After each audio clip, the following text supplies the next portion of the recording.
Nazdar, vítam vás Meliferous Modeling a v dnešnom tutoriáli si ukážeme, ako vlastne na jednoduchý kríček alebo krík, alebo to je niečo z živej prírody.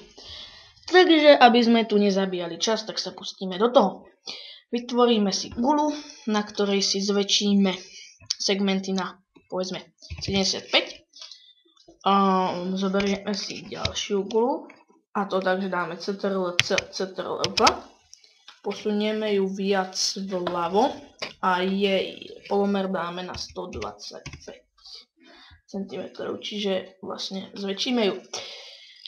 No, teraz použijeme takú sarandistickú vec, že medball, a označíme si tieto dve gule a strčíme ich do medbalu. Vzniklo nám jedno veľké vajce, vianočné, veľkonočné.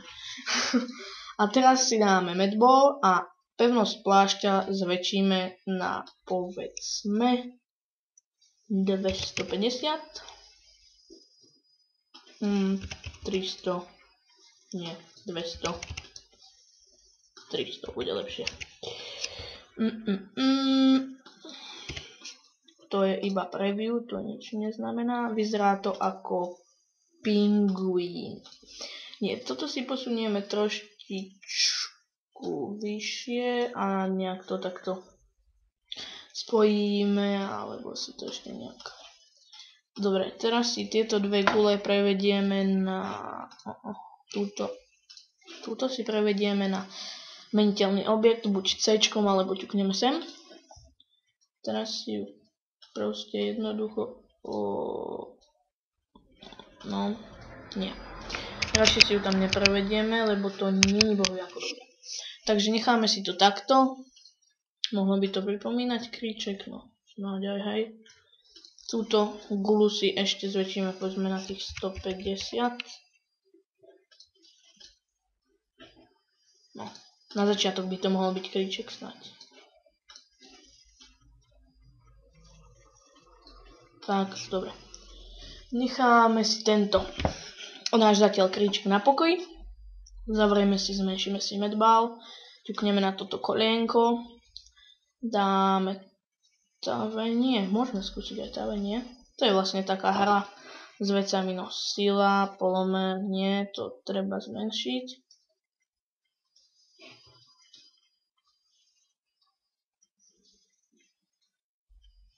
Tak. Dáme si to na 2%. Toto si môžeme necháme si to povedzme takto. Ako by sa nám to tak zrezalo zo spodku.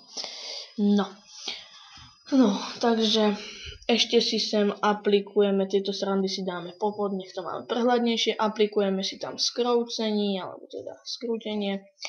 A dáme si tu uhol nejakých srandovných 100 miliónov stupňov, nie. Dáme si tam povedzme 25 stupňov, no mohlo by byť. Výšku dáme tu na 500, tým pádom sa nám to dobre môže byť. A ešte si tam aplikujeme, dobre, teraz už nič. Toto zmenšíme a ideme na hlavnú časť, čo je mogra a klonovací objekt. No, teraz si vytvoríme znova gulu, ale jej polomer dáme iba na 10 cm. Jak si ju vytiahneme, aby sa nám to neplietlo, si môžeme tento medball, teda túto hore dvakrát ťuknúť, ale vlastne je to iba obyčajná gula, na ktorú si nahráme textúru. Ja si dám povedzme jalovú farbu a môžeme si zapnúť hrbolatosť, textúru na šum a na 25%, deformačnú mapu na textúru šum Nie, dáme tu iba nejakých 10.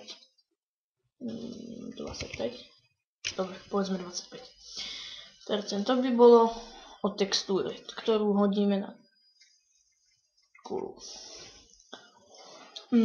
Teraz si vytvoríme textúru pre ten kríček. Farbu dáme zelenú, nejakú peknú, takúto. A tiež dáme deformačnú mapu na šum, tu dáme 15%, hrblatosť tiež na šum a tu takých 25%.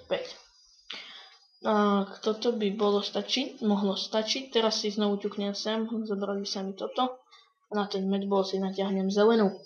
No a teraz hlavne klonovací objekt. Túto režim zmeníme na objekt, do ktorého objektu strčíme medball a gulu strčíme do klonovacieho no, snáď.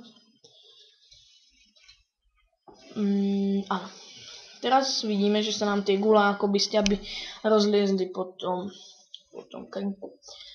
Ale tie gule by mohli byť menšie, takže si polomer takto umelo môžeme dať na 5. To by mohlo byť. Vrátime sa do klonovacieho objektu a tu toto s tým sa nejdem zabávať. Smer vektor x plus. To nemusí byť zatiaľ. No, tuto si môžeme zvoliť, koľko tých guličiek budeme mať po tom kríku. Ja poviem, že príkladne 250. Je to krík posiatý proste týmito bobulami zázračného tvaru. No, nechám si to povedzme takto. No a už sa iba zaujmem o podlahu. Takže dám si toto, rovina, ktorá mala byť niekde, kde by mala byť. Tak a veľkosť povedzme takých 2000 na 2000. OK, aka. Keďže je to rovina, tak moc nie, takže rovinu nepoužijeme ináč, to hodná podlaha bude lepšie. Hodná. Dáme si ju tak akurátne. Takto. A nahráme na ňu iba textúru, ktorý vypneme odlesk. Farbu zmeníme na čisto bielu. A pravým klikom to zmeníme na plochu odsvetlenú zozadu. Tak. Takto. Teraz si dáme pohľad a la krík. Čiže nejak takto, zhruba, cca môže byť. A teraz si zvolíme svetlo. Môžete skúsiť aj slnko, ja dám plošné svetlo. Musím si ho tak.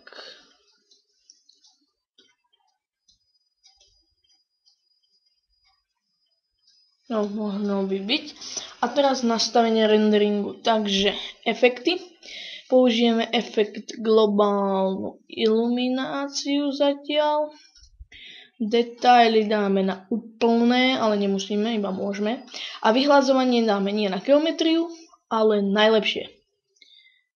Čiže teraz to už záleží iba od renderingu a od rýchlosti vašho stroja. Takže sa pustíme do toho.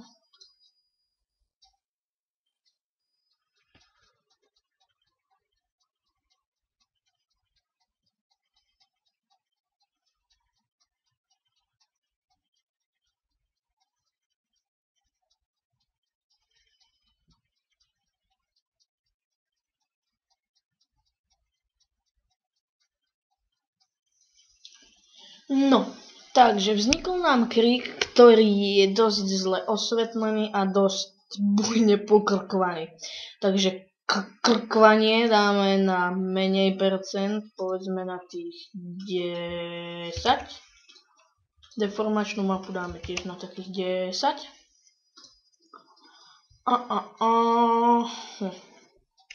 Predsa len si tam šupneme slunce. A skúsime dodať. Teraz renderovať.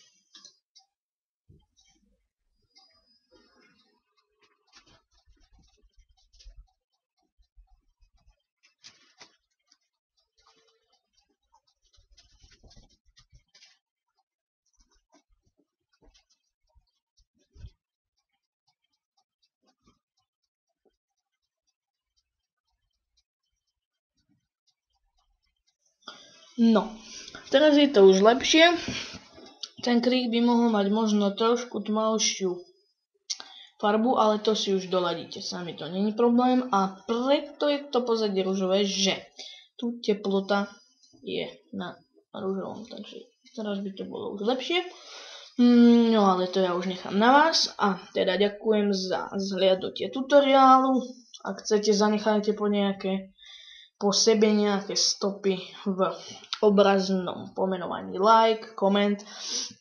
Takže ak sa vám video páčilo, tak teda like, komenty do ďalších videí, čo by sa mohlo točiť a teším sa na budúce. Lúčim sa s vami, Meliferus Modeling, čus.